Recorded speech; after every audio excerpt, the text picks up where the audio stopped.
Welcome to the Grow My Cleaning Company podcast with your host, Mike Campion. If you are passionate about the cleaning industry, you are in the right place. Love what you hear? Spread the word and tell the cleaning world this is the place to be. Want more? Check out www.growmycleaningcompany.com for free online video trainings, free ebook downloads, free blog posts, and of course, all the podcast episodes. Everything you need to grow your cleaning company is at www.growmycleaningcompany.com. And now, on with the show. Hello, Cleaning Nation. So glad to be with you once again. Welcome to the place that you will find everything you need to have the cleaning company you've always wanted, the cleaning company that you deserve. If you want to be a guest on the show, if you've got questions for me, if you want to hire me to speak at your next event, all of that is through our producer, Natalie. You can get a hold of her at growmycleaningcompany.com, or you can give us a call at 480-648-5149. Do it right now. We love hearing from you, Cleaning Nation. Today, we are chatting with Kenneth Henry from Ready Maids. Ready Maids has been serving the San Francisco East Bay area with commercial, residential, and move-in, move-out services for the last year. If you want to reach out to Kenneth and his team, you can get a hold of them at www.readymaidscs for Ready Maids Cleaning Service, I'm assuming, .com. Kenneth, welcome to the show. Tell us about how you got in the cleaning business. Hey, Mike. Thanks for having me. Pleasure. Yeah, basically the way I got into the show was, as I'm expanding the business now, I was really looking for something I can get involved in or something that could answer my questions. I literally typed in, how do I grow my cleaning business? And there you popped up. So I started listening to a lot of the podcasts and really got hooked, like you say. It's that gateway drug. Beautiful, man. So glad to have you a part of Cleaning Nation. How did you get involved in the cleaning business itself?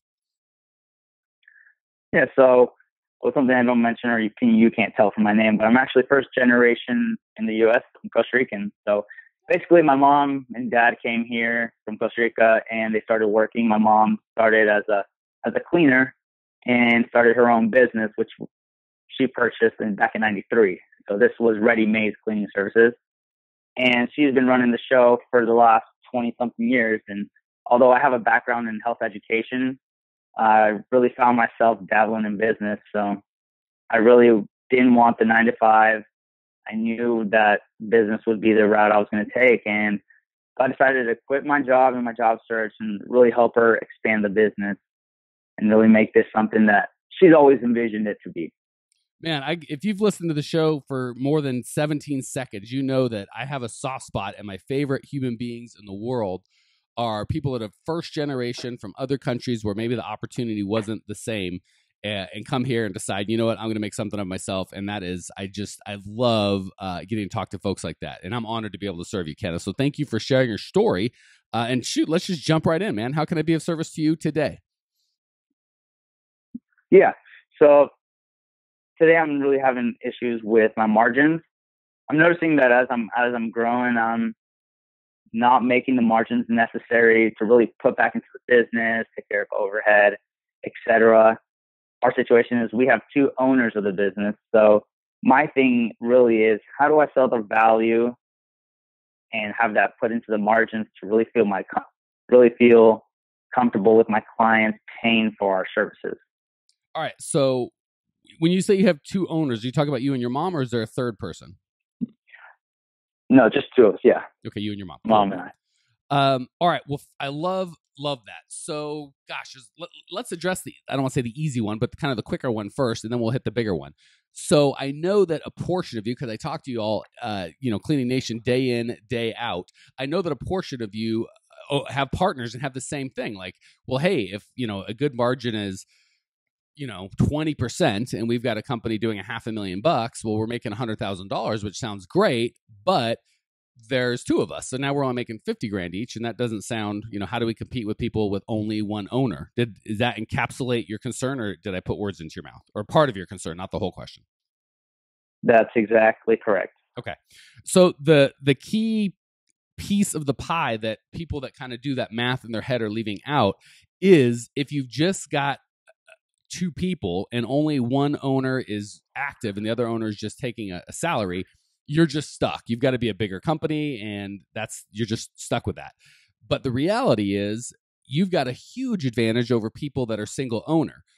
So much of what I coach on is I can't take a vacation. I can't take 2 minutes to work on my business. I'm constantly working in my business. The tremendous benefit you have having a partner and an owner that cares about the business just as much as you do is you can really divide and conquer. So if you need a day or a weekend with your family where you just don't think about the business to regenerate, that is a huge asset that you can just say, I'm taking a weekend, mom, you're in charge, or partner, whoever that is, you're in charge. I don't want to think about this business, and vice versa. Also, when you're like, hey, we've got to work on this project and I need a break. I can't deal with the day-to-day operations. I need a week to kind of take off from that. You can do that. So as long as you've got two owners, you should be growing twice as fast. So if it took you a year, and I don't know where you're at company-wise or how many employees do you have so far? Right now, we just have one part-time that helps. Okay, so it's the two of you and the part-time. Yeah. Okay. Correct. So right now, it's still more of a job than, you're more self-employed with a decent paying job than business owner. But as you transition, and it shouldn't be as big of a deal, because if you're cleaning and she's cleaning, you each just kind of get your own wages, right? But that's more the self-employed thing. When you transition to a business and you've got other people doing the work, you should be able to transition twice as fast and grow twice as fast. So again, the misnomer where you're going to get bit is the two of us can do the same work that one owner would do and we'll each get paid. Well, that's not true. You'll get paid half. But the reality is with two owners, you should be able to grow profit and, top line, gross sales, and bottom line, net profit. You should be able to grow them twice as fast because you've got two owners working where other people don't. So you've got to leverage that other person to be able to make the money, or you're exactly right. You'll just be like, well, hey, when we start getting overhead, there's no money for either of us. So does that make sense that both people kind of have to pull their weight? And if you do that, you'll grow twice as fast and get you'll be fine on margin. But if only one person is doing anything, the other person is not, yeah, you're right. That's not going to work in any partnership. Any questions on that before I move into margins as a larger conversation as opposed to just with a partner? No, that's perfectly clear. Okay, cool. So once we get to margins, and it's so funny that rarely do I have people ask that question, but it's one of the good questions to ask. When we do the lightning round, I would say one of the most popular answers of what's the biggest mistake that you've made is not charging enough for our service, right? We didn't do that. And it takes months or years to learn what they should charge for their service. So there's really only two ways that your margins can be bad or can be crunched. One is you're not charging enough, right? If there's no room for our overhead and profit, there's no room for overhead and profit. That's all there is to it. Two, you're charging enough, but it costs you too much to produce the service. For smaller companies where you're at, where you don't have layers of management and, a day manager and a night manager and, I don't know if you pay for cars or not in a big office and, a sales manager and all, you start getting all these people. Sometimes the lack of margin can be, hey, we're spending too much to provide this service.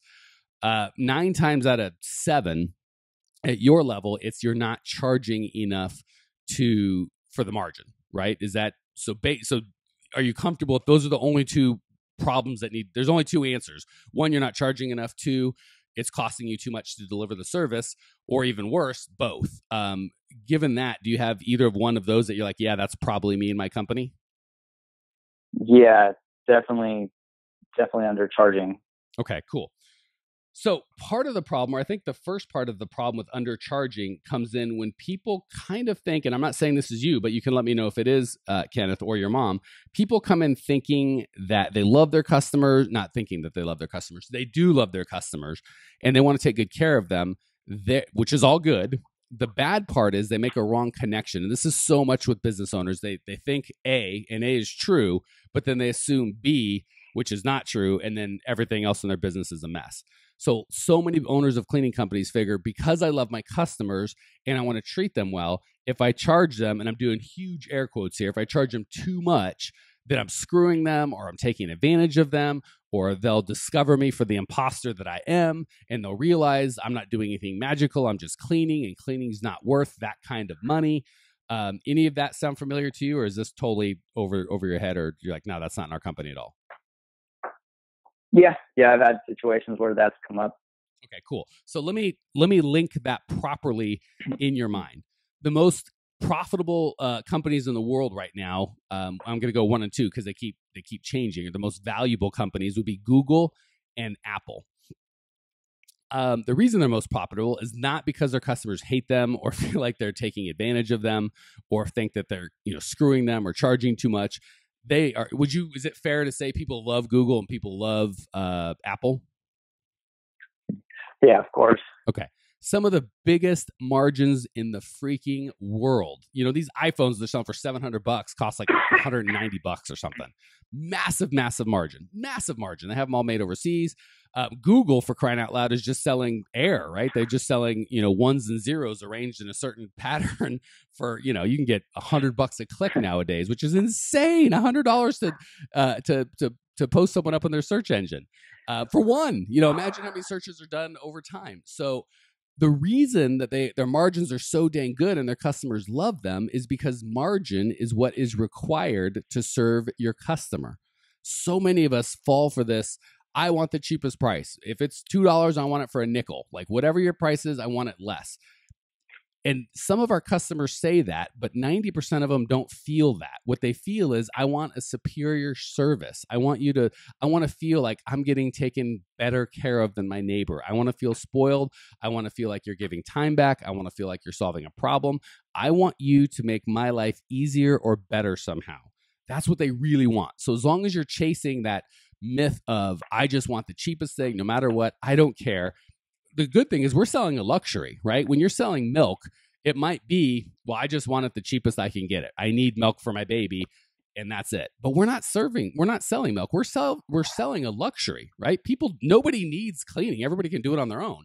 The only reason they would pay somebody else is they want to be taken care of, right? They've got some sort of their pain isn't the dirty toilet, right? If I want milk, I don't have a cow. I have to go to the store. I have no option. Right? I don't have, it's not like I'm just going to call, hey, Kenneth, can I borrow, I need to go buy it. I don't have, it's not a luxury. If I want milk, I have to pay someone with cows because I have no cows. That's that. For you, it's very different. People, offices, residential, commercial, doesn't matter. They can clean on their own. That's not the problem. The problem isn't they're like, this house is dirty and I have no clue what to do, right? No one's called you and said, Kenneth, my house is a mess. I'm confused, right? If I need brain surgery, I clearly have to call an expert. I don't know how to do that. So again, another missed connection mentally is we think because they know how to do it, it's not worth very much money. It's exactly the opposite. Because they know how to do it, they've got so much pain. They're going, yeah, I know how to do this, but I don't want to do it. I don't have the time. So that what that's showing is not that I have a dirty house and I need it cleaned, which is what everybody goes and sells. And that's where you get people try to chinch you on price and get you to pay nothing.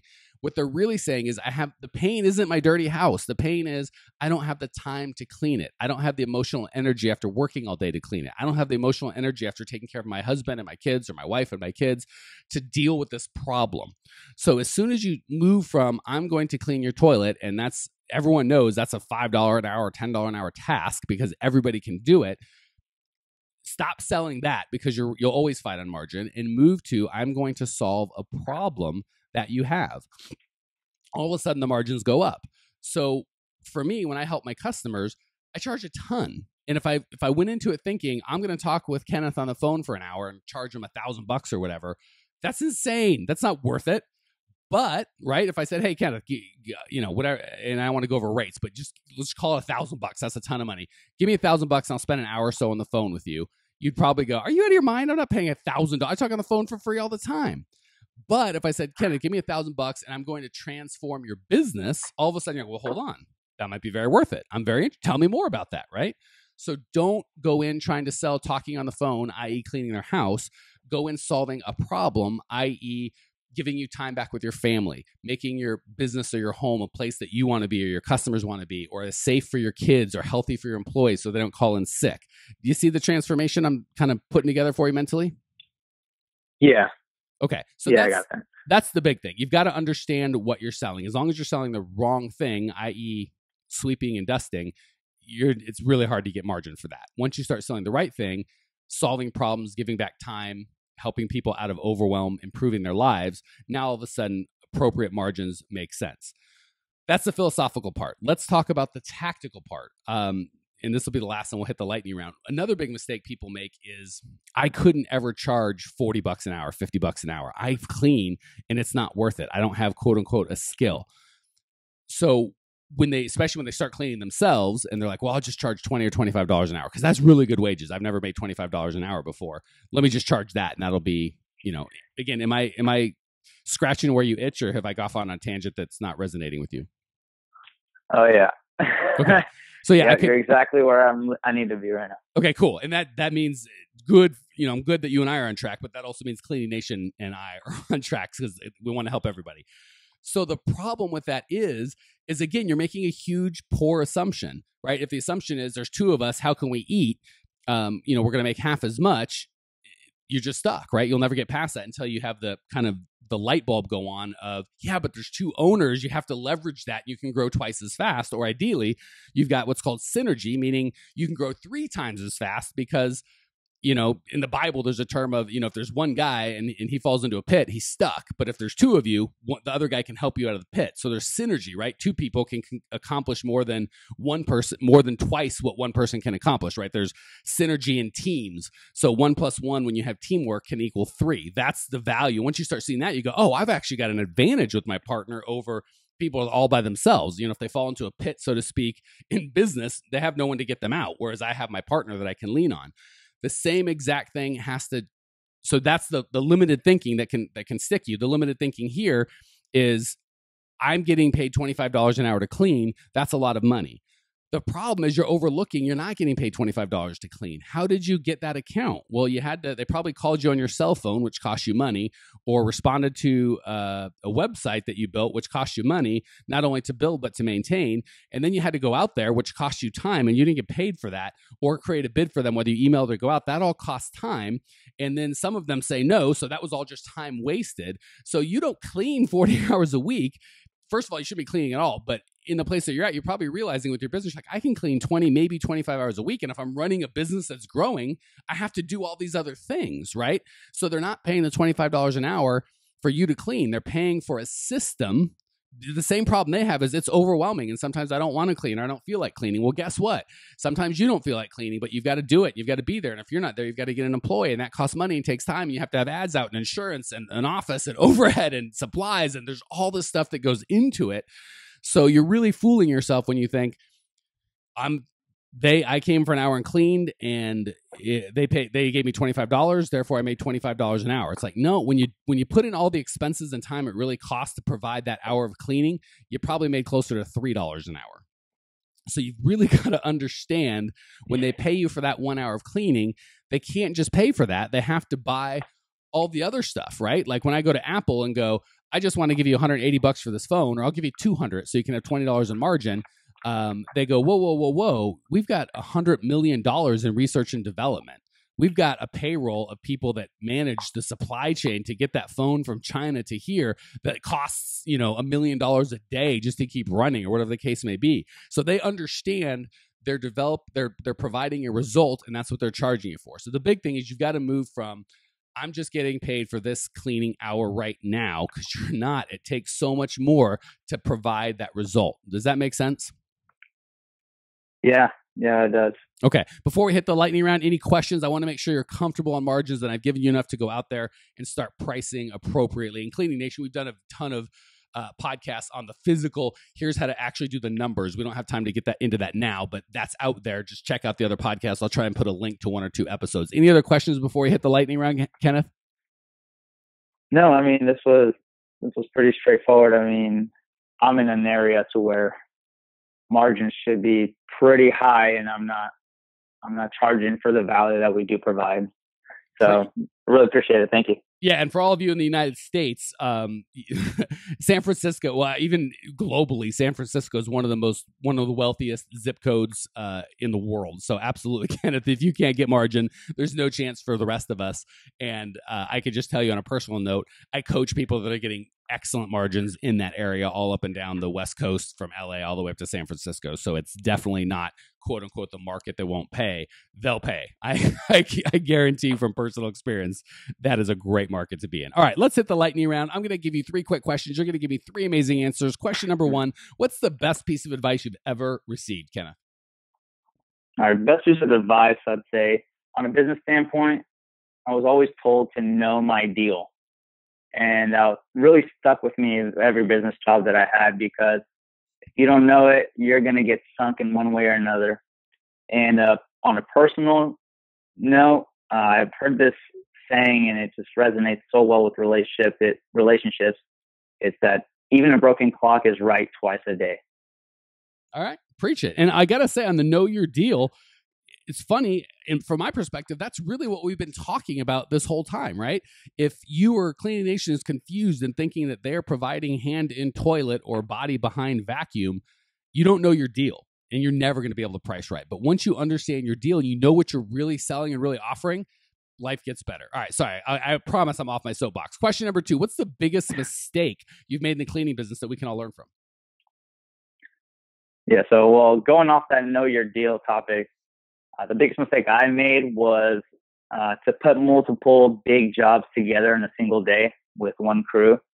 With our crew, it was just dreadful. We spent 14 hours cleaning 2 big move-out homes, and, towards the end of the day, quality goes down, and you have to pay the overtime, and it was just a mess, and when everyone's ready to go home, and yeah, it was a disaster. It was something that brought me to ask about the whole margin thing, because it was something that I realized the cleaner was getting paid more than I was. So yeah, definitely a big mistake I did. So I would never do that again. And let me encourage you, Kenneth, and Cleaning Nation as a whole. That's not something we want to strive for or celebrate by any stretch, but everybody listening, including myself, that's been in business any manner of time has done that. So the goal is not to beat ourselves up or go, oh my God, we're so stupid, or any of that stuff, because it doesn't help, but to just identify and move forward. So nice job on kind of understanding that and going, never again. We paid the tuition. Let's move on. So thank you for sharing that, because that is absolutely a very common thread. Last question, Kenneth. What's one idea Cleaning Nation can put into practice today, right away, before they go to bed, that will improve either their life or their business?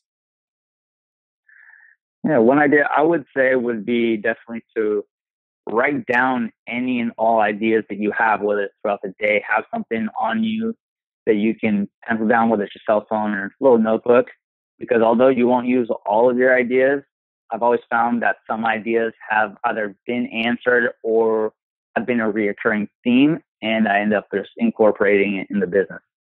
Really smart. I like that, Kenneth. I think that's very wise of you, and that is so easy to implement right now. Kenneth, thank you for coming on the show. Thank you for sharing your passion, your experiences. I loved your lightning round. I appreciate you. I know that Cleaning Nation appreciates you. Cleaning Nation, if you want to check out Kenneth's show notes page and discover everything you need to grow your cleaning company, you'll find it all at growmycleaningcompany.com. Leave your questions, your comments, your rude remarks. I will see you there. Congratulations! You are now 16% smarter. Still can't get enough cleaning goodness? Go to www.growmycleaningcompany.com for more of the good stuff. Ever want to be rich and famous? Owners of cleaning companies, as well as industry experts, can apply to be featured on the show by emailing our producer Natalie at support@growmycleaningcompany.com. Until then, don't miss out on all the latest cleaning industry lovin' at www.growmycleaningcompany.com. Check it out now.